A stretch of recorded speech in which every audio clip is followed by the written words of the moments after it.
In the early 1970s, Europe's racetracks were being dominated by cars like this, 3.0 CSL. And BMW took their racing know-how and eventually put it in their road cars, resulting in the M division. In the early 80s and 1990s, and even throughout today, you can still buy an M car. However, they are somewhat expensive. So, if you wanted to buy an M car on the cheap, like I did for my first car, but you can't afford a real M car, there are many used options. And I think one of the best is that. The E39 540i M Sport. I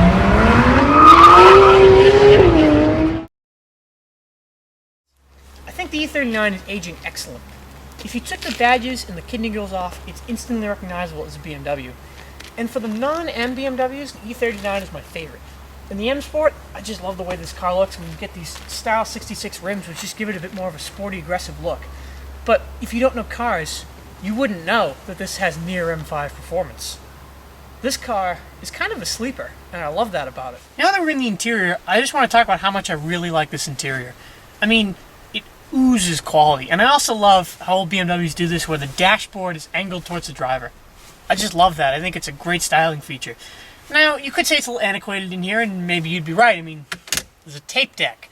However, if you want Bluetooth, you can get a Bluetooth radio, and you can get one of those cassette auxiliary adapter things, which I use for Pandora and other musical needs. Now, sure, things are wearing a little slightly. I mean, we're wearing the seats here, but, you know, oh, and the cup holders are held together with cardboard. But that's because it's a crappy cup holder design.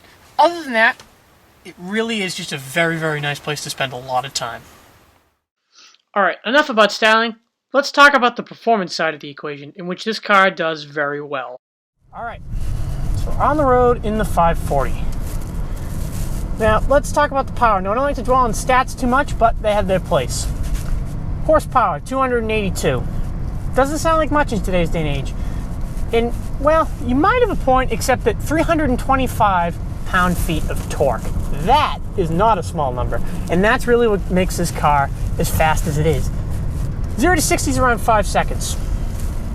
I think that's pretty good. And what I like about that is some cars which do 0 to 60 in 2 seconds, where are you going to use that on the road? This is a car that you can use all of its performance everywhere.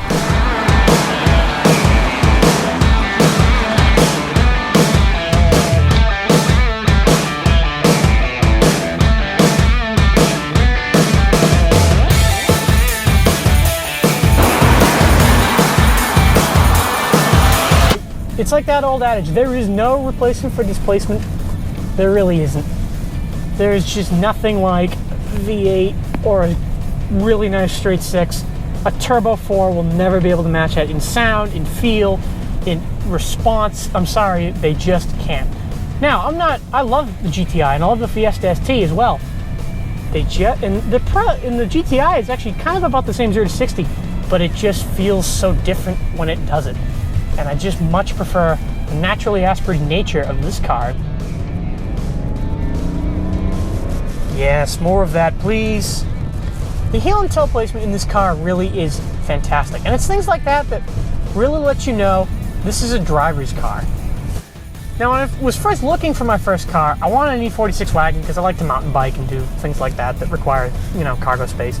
And then this car kind of stumbled along, and I'll tell you what, I'm so glad I got this car. And nothing wrong with an E46 Touring, but this car just has much more of that enthusiast nature about it, which I just love.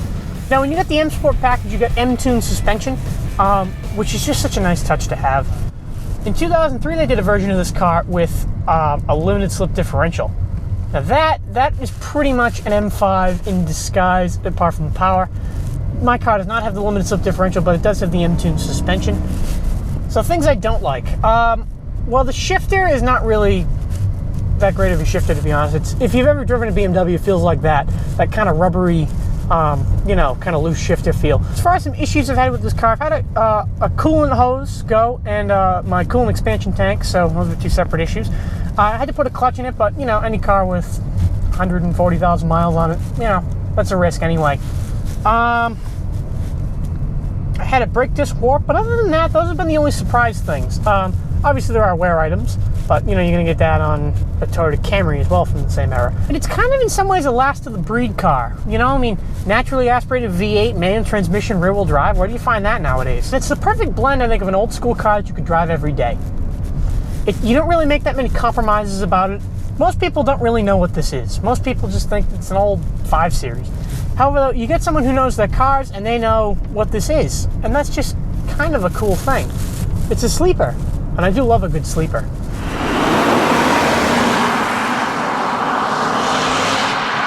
With Bridgestone Blizzaks, which I run on it in the winter, it is actually a very good car in the snow.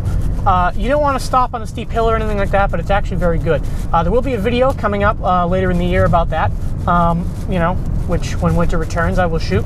But it's actually very good. Ground clearance is not really that much of an issue. The chassis is 50-50 weight distribution, which is great.